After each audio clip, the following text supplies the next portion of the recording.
Yes, we're back for another episode of the Contrarians, the adjunct type episodes that we do.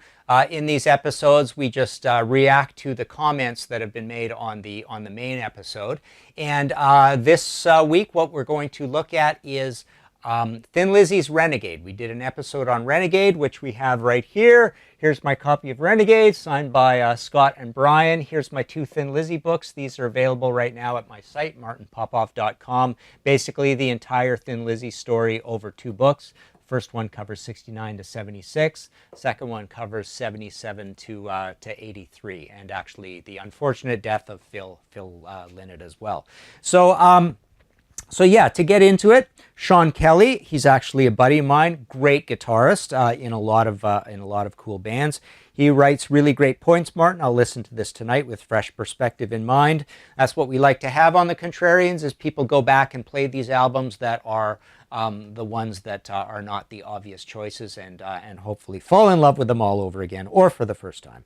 K-Man Reborn says some great points here, an interesting topic and argument. It's all fine and well, and everyone will have their own thoughts and opinions, but I think it's reaching greatly to infer that this might be the greatest or best Lizzy album for a lot of the issues mentioned. I think you can raise it up admirably for its flaws, but that doesn't make it better than it actually is. So, you know, obviously, there are the big choices, the non-contrarian choices, but you know, I find there are a lot of faults with various albums that you can point out, flaws, faults, you know, an equal amount or quantity that there are on Renegade. But yeah, check out the episode for the points I do make on Renegade.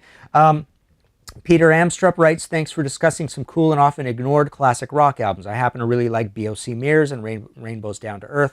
Being a massive Thin Lizzy fan since 1978, when I was 10, it's impossible for me to pick a favorite, yet Renegade must be in my top 3. The very first gig I went to was Lizzy on the Renegade tour, Denmark 1982, so the album meant a lot to me. Martin mentions that very few songs off this album were performed live. However, that is not quite true. They actually played most of the album, though some songs didn't survive on in the set list for very long. The only songs never played live are Leave This Town, Fats, and Mexican Blood. I would have loved to have been there to see all this. Of course, yeah, the songs didn't live on. The band didn't really live on. But yeah, it's amazing. I do love when an album first comes out and they do play a lot of songs off an album, because that's really the only time that you're going to get to hear a lot of these. So yeah, this album, as I believe I was debating this with Marco at the time, you know, there were no hits really off of this record.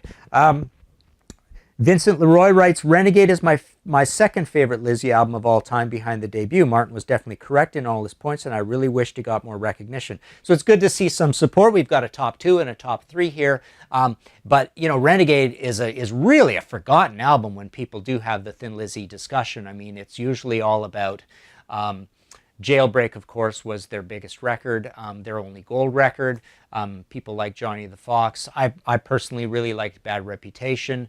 If you're a younger fan, you're probably more likely to like Thunder and Lightning, their last record, which was very heavy and astringent and thrash and almost thrashy or trashy of production, but it's quite a heavy record, definitely their heaviest album, so that's an outlier. But yeah, Renegade seems to get lost in the discussion, as does Chinatown, of course, as does the early ones. There's pretty much nothing from the first 4 or 5 that anybody's going to pick as a favorite Thin Lizzy album. So it really starts picking up around Jailbreak forward.